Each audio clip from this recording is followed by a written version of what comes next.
Students, आज के class में हम आपको प्रोबेबिलिटी कराने वाले हैं चैप्टर 15, क्योंकि हम लगभग ऑलमोस्ट आप एनसीईआरटी के एंडिंग पे पहुंच चुके हैं। ठीक है, तो प्रोबेबिलिटी जो एक्सरसाइज है इसके बारे में आपने 9th क्लास में ही पढ़ा होगा और 8th में भी थोड़ा बहुत पढ़ा होगा, 7th में भी थोड़ी थोड़ी चीज़ें आ जाती है प्राइवेट बुक्स में। तो प्रोबेबिलिटी क्या है? पॉसिबिलिटी है, ये हो भी सकता है नहीं भी हो सकता है, बट कुछ इवेंट्स ऐसे हैं जो कि होता ही होता है। जैसे today it's Sunday, tomorrow will be Monday. आज संडे है तो कल मंडे होगा ही होगा, ये श्योर इवेंट है। ठीक है, तो इस तरह से कुछ श्योर इवेंट्स होते हैं जो होता ही होता है, कुछ इम्पॉसिबल होते हैं कि हो ही नहीं सकता। जैसे अगर हम कहेंगे today it's Sunday, tomorrow will be Saturday, तो ये हो ही नहीं सकता। ठीक है, तो कुछ इम्पॉसिबल इवेंट्स भी होते हैं और कुछ इवेंट्स होते हैं जो हो भी सकता है नहीं भी हो सकता है। जैसे हम कह सकते हैं अगर पूरे आकाश में देख रहे हैं कि बादल आ गए, पूरे क्लाउड है, हम ये कह सकते हैं आज बारिश होगी, तो बारिश होगी इसलिए हमारी पॉसिबिलिटी है, हमने सोचा है कि बारिश हो सकती है, लेकिन कोई कंपल्सरी नहीं होता है कि होगा ही होगा।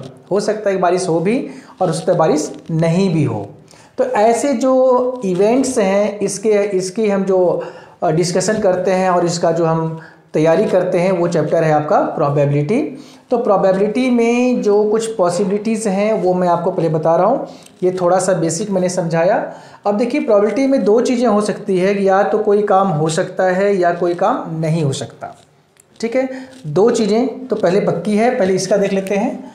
तो ये जो फर्स्ट पॉइंट है आपका, इसमें होती है probability of event plus probability of not event. ठीक है, इसकी वैल्यू होती है 1, यानी किसी भी काम के होने की प्रोबेबिलिटी और ना होने की प्रोबेबिलिटी दोनों का जो सम होगा वो 1 होगा। ठीक है, तो एक फॉर्मूला आपका इसमें ये चलता है। दूसरा फॉर्मूला होता है कि probability of event equal to favourable outcomes upon total outcomes. Favourable outcomes क्या होती है? देखिए, फेवरेबल आउटकम्स वो आउटकम्स होती है जो हमें फाइंड करना होता है, जो क्वेश्चन में पूछा गया होता है। और टोटल आउटकम्स क्या होता है? जो उस इवेंट में कंप्लीट है, टोटल है, वो टोटल आउटकम्स होता है। तो जब हम किसी इवेंट की प्रोबेबिलिटी निकालते हैं तो favourable outcomes upon total outcomes करते हैं, उसकी वैल्यू आ जाती है।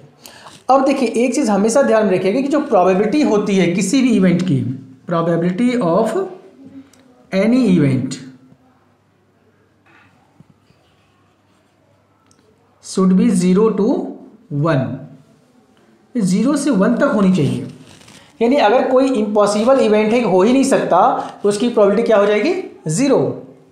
और अगर कोई ऐसी इवेंट है जो होगा ही होगा, श्योर इवेंट जिसे मैंने बताया पहले आपको, तो उसकी प्रोबेबिलिटी 1। और कुछ इवेंट जो है जो कि हो भी सकता है नहीं भी हो सकता है, तो वो 0 और 1 के बीच में होती है। यानी किसी भी इवेंट की प्रोबेबिलिटी 0 से कम नहीं हो सकती, मतलब नेगेटिव नहीं हो सकता, और किसी भी इवेंट की प्रोबेबिलिटी 1 से ज़्यादा नहीं हो सकती, 1 से बड़ा कोई भी नहीं हो सकता। तो 0 से 1 के बीच में ही प्रोबेबिलिटी आपका राउंड लगाती है।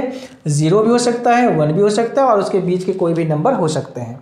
तो नेगेटिव नहीं हो सकता और 1 से बड़ी भी नहीं हो सकता। ये ऑब्जेक्टिव टाइप क्वेश्चंस के लिए आप ध्यान रखिएगा, 4 ऑप्शन दे देगा, उसमें कोई एक नेगेटिव दे देगा और बाकी सब जो है सो पॉजिटिव होंगे, और उसकी वैल्यू 1 से 0 और 1 के बीच में होगा। तो जो नेगेटिव होगा वो आपका इम्पॉसिबल है, वो नहीं हो सकता प्रोबेबिलिटी। तो इस तरह से आपको कुछ जो इसके बेसिक चीज़ें हैं वो मैंने बताया है।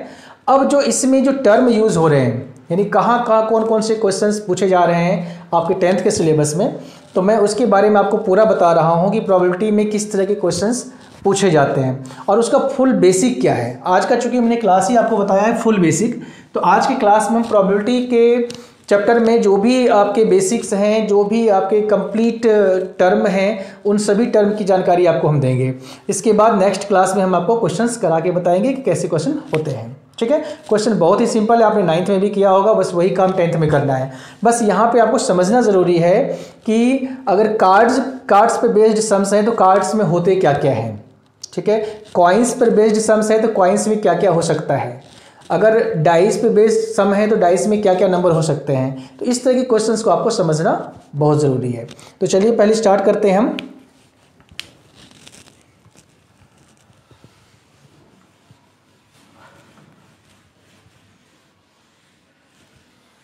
स्टार्ट करते हैं पहले कार्ड से।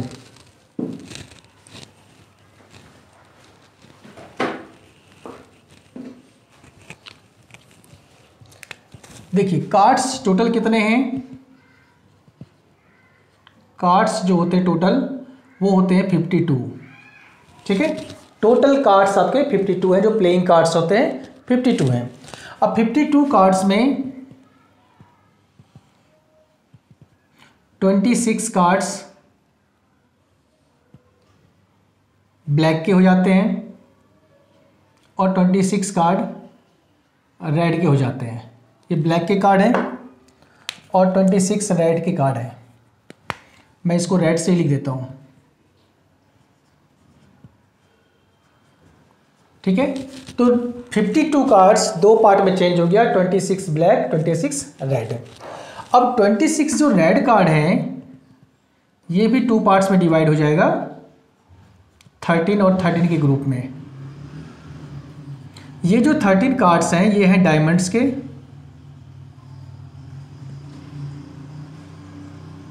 और इसकी जो डिजाइनिंग होती है इस तरह से होती है।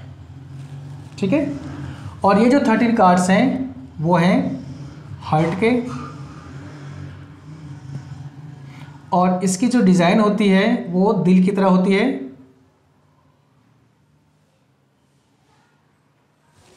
ठीक है, अब ये जो 13 कार्ड्स आप देख रहे हैं डायमंड्स के और हार्ट के, ये 13 कार्ड्स का डिस्ट्रीब्यूशन कैसे होता है वो मैं बता रहा हूं आपको। सब में सेम होगा। ये 13 कार्ड्स में एक कार्ड होता है किंग, दूसरा होता है क्वीन, तीसरा होता है जैक, फोर्थ में होता है एस, उसके बाद कार्ड होता है 2 का, 3 का, 4, 5, 6, 7, 8, 9 और 10। ठीक है, तो देखिए 13 कार्ड्स हैं, 1 2 3 4 5 6 7 8 9 10 11 12 13। तो सभी में 13 कार्ड्स का जो डिस्ट्रीब्यूशन होता है वो इस तरह से होता है।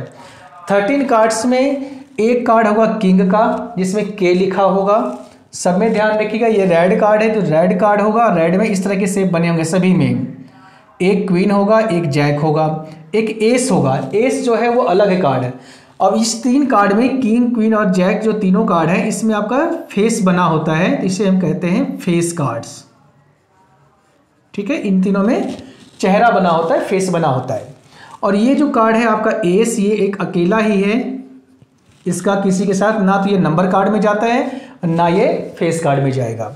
और बाकी जो ये कार्ड्स आप 9 कार्ड्स देख रहे हैं ये आपका हो गया नंबर कार्ड्स। ठीक है, तो जिस तरह से ये कार्ड्स हैं सेम इसी तरह से हार्ट में होंगे 13 कार्ड 13, बस साइन इस तरह से बना होगा। इसी तरह से आपका ब्लैक में होगा। अब ब्लैक का मैं थोड़ा सा आपको बता देता हूं। ब्लैक में जो 26 कार्ड्स हैं ये भी 2 पार्ट में चेंज हो जाएंगे। एक हो जाएगा आपका 13 कार्ड्स स्पेड, इसका शेप होता है आपका पान के पत्ते की तरह। ठीक है, और दूसरा जो 13 कार्ड्स होता है वो होता है आपका क्लब, इस तरह से शेप बना होता है उसमें। ठीक है, और ये भी सारे कार्ड्स आपके सेम होते हैं, मतलब ये 3 फेस कार्ड इसमें भी इसमें भी इसमें भी होगा, एस एक एक सब में होगा, और ये 9 नंबर कार्ड सब में होगा। बस इस दोनों में रेड कलर का होगा और ये शेप बना होगा, और इस दोनों में ब्लैक कलर का होगा और ये शेप बना होगा सब में। ठीक है, इस तरह से आपको पहचानना है।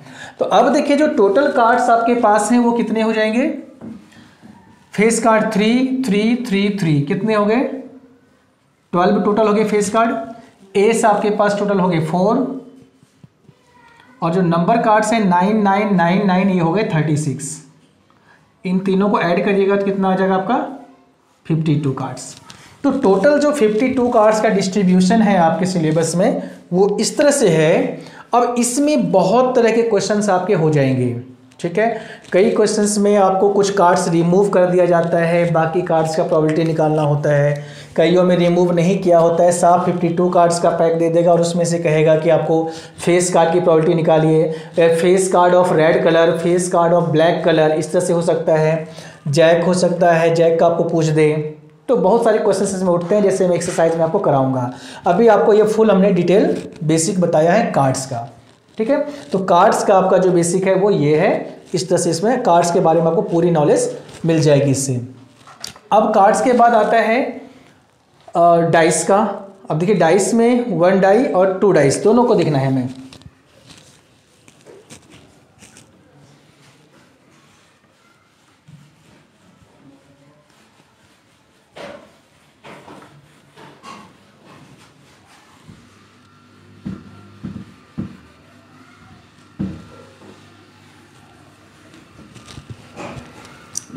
अब देखिए डाइस वाले सवाल में अगर 1 डाई को आप रोल करते हैं, व्हेन 1 डाई इज रोल्ड, जब 1 डाई को आप रोल करते हैं तो क्या क्या आता है, उसको हम सैंपल स्पेस कहते हैं। तो 1 डाई में क्या क्या हो सकता है, 1 2 3 4 5 6। तो एक डाइस को जब हम रोल करेंगे तो 1 से लेकर के 6 तक नंबर होंगे, ठीक है। जैसे आप देखे होंगे लूडो जब आप खेलते हैं तो लूडो में एक डाई होती है क्यूब शेप का, उसमें 1 से 6 तक के पॉइंट्स होते हैं, तो वही पॉइंट्स है ये, ठीक है। अब जब 2 डाइस को हम रोल करते हैं, व्हेन 2 डाइस आर रोल्ड, जब 2 डाइस को हम रोल करते हैं तो हमारे सैंपल स्पेस कितने होते हैं, टोटल 36 होते हैं। अब 36 कैसे होते हैं वो मैं आपको बता रहा हूँ। तो मान लीजिए कि फर्स्ट डाई के जो नंबर्स हैं वो मैं इधर लिखता हूँ, 1 2 3 4 5 और 6। और जो सेकेंड डाइस है उसके नंबर मैं नीचे लिखता हूँ, 1 2 3 4 5 6। अब इसका आप लाइनिंग कर दीजिए, थोड़ा सा समझ में आ जाएगा।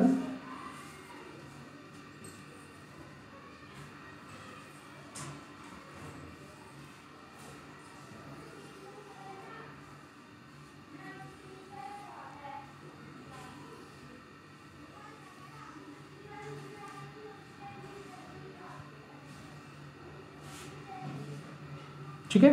अब देखिए 1 और ये 1 को जब हम एक साथ मैच करेंगे तो क्या बन जाएगा, 1 1 1 2। इस 1 को फिक्स रखना है, इसको ऐड करते जाना है इसमें, 1 3 1 4 1 5 और 1 6, ठीक है। अब 2 को फिक्स रखिए, इनको एक साथ लगाते चलो, तो ये हो जाएगा 2 1 2 2 2 3 2 4 2 5 2 6।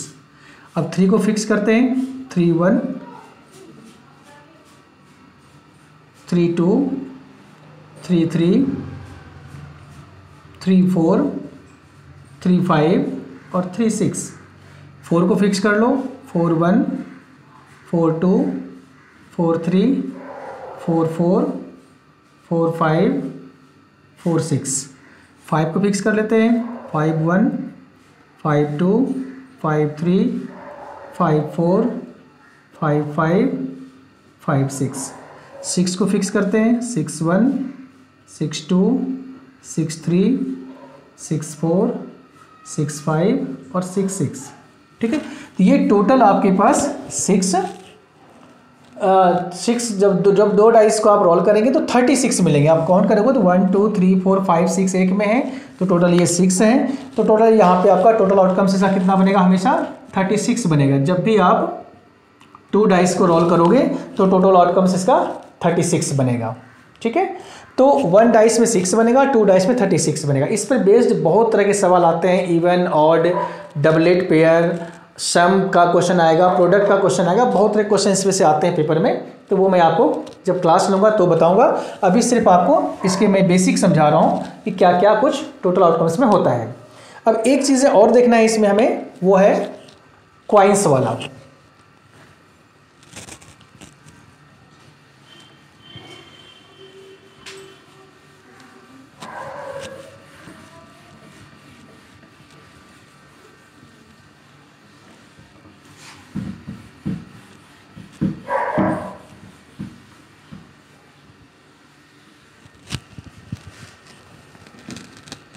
अब देखिए कॉइन्स में क्या होता है, कॉइन्स आपने देखा होगा, कॉइन्स सिक्का, अगर वन कॉइन को आप रोल करते, वन कॉइन को टॉस करते हैं, वन कॉइन को आप अगर टॉस करते हैं तो क्या क्या मिलता है आपको, या तो हेड या तो टेल, ठीक है, ये मिल सकता है। अब अगर हम टू कॉइन्स को टॉस करते हैं तो क्या क्या हो सकता है सैंपल स्पेस में, हो सकता है कि दोनों में हेड आ जाए,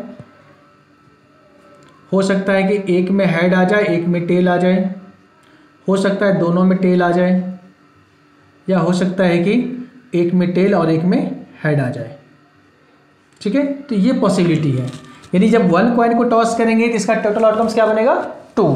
यहाँ भी जो बन सकता है टोटल आउटकम्स वो बन सकता है टोटल आउटकम्स 2, और यहाँ जो टोटल आउटकम्स बन सकता है वो 4, ठीक है। अब जब 3 कॉइन्स को टॉस करेंगे, हालांकि 3 कॉइन्स के सम्स कम आते हैं, बट मैं आपको समझा देता हूँ। 3 कॉइन्स को अगर टॉस करते हैं आप तो क्या क्या बन सकता है, हो सकता है तीनों में कि हेड आ जाए, हो सकता है 2 में हेड एक में टेल आ जाए, हो सकता है एक में हेड एक में टेल एक में हेड आ जाए, या हो सकता है एक में हेड और दोनों में टेल आ जाए, फिर हो सकता है तीनों में टेल आ जाए, फिर 2 में टेल एक में हेड आ जाए, टेल हेड टेल आ जाए, या टेल हेड हेड आ जाए, है ना। ये टोटल आउटकम्स आपके बन सकते हैं 8, ठीक है। तो इस तरह से कॉइन्स वाले सम्स में भी काफ़ी आपके इंपॉर्टेंट सम्स आते हैं, इनमें से बहुत तरह सम्स आपको मिलेंगे, एनसीईआरटी में भी है और प्राइवेट बुक में तो बहुत सारे हैं, ठीक है। तो मैंने आपको 1 कॉइन का बताया, 2 कॉइन्स का और 3 कॉइन्स का। 3 कॉइन्स के भी सम आपके बुक में है एनसीईआरटी में, तो इसलिए मैंने आपको ये बता दिया। तो कॉइन्स पर बेस्ड सम्स हो गए, डाइस पे हो गए और कार्ड्स पे हो गए। बाकी कुछ होते हैं नंबर्स वगैरह वाले, जो even number, odd number, divisible number, prime number, ये सब आप लोगों को पता है, तो इसमें इतने जाने की ज़रूरत नहीं है। और अगर फिर भी मान लीजिए आपको इसमें कुछ डाउट होता है, कुछ प्रॉब्लम होती है, तो कमेंट बॉक्स में आप लिख सकते हैं, मैं आपको बता दूंगा अलग से। तो आज का जो क्लास था हमारा वो था कंप्लीट बेसिक क्लास था प्रोबेबिलिटी का। तो प्रोबेबिलिटी में जितने तरह के बेसिक चीज़ें हो सकती है, जो भी चीज़ें आ सकती है, मैंने आपको बताया उसके बारे में। कोई भी क्वेश्चन उठेगा इन बेसिक से बाहर नहीं जाएगा, इस बेसिक के अंदर के क्वेश्चंस आपको मिलेंगे। तो बेसिक की नॉलेज होना बहुत ज़रूरी है, क्योंकि अगर जड़ अच्छी है तो आगे फिर आपका कमांड अच्छा होगा सवाल पे। तो बेसिक आज की क्लास में पूरा करा दिया गया है आपको। कल के क्लास में फिर हम जो इसके क्वेश्चंस हैं, इंपॉर्टेंट क्वेश्चंस हैं, पहले एनसीईआरटी के कराएंगे, उसके बाद फिर एग्जाम सीरीज हम बहुत जल्दी शुरू करने वाले हैं, जिसमें कि आपको सारे इंपॉर्टेंट क्वेश्चंस जो बोर्ड में पूछे गए हैं वैसे क्वेश्चन सिर्फ आपको कराया जाएगा। तो इसी तरह से आप जैसे चैनल को देख रहे हैं, जैसे आप वीडियोस को देख रहे हैं, लाइक कर रहे हैं, शेयर कर रहे हैं, ऐसे करते रहिए। और अगर चैनल को सब्सक्राइब नहीं किया, सब्सक्राइब जरूर कर लीजिए, क्योंकि काफ़ी इंपॉर्टेंट सवाल आपको यहाँ पे मिलने वाला है। और कोई डाउट होता है तो कमेंट बॉक्स में ज़रूर लिखिए।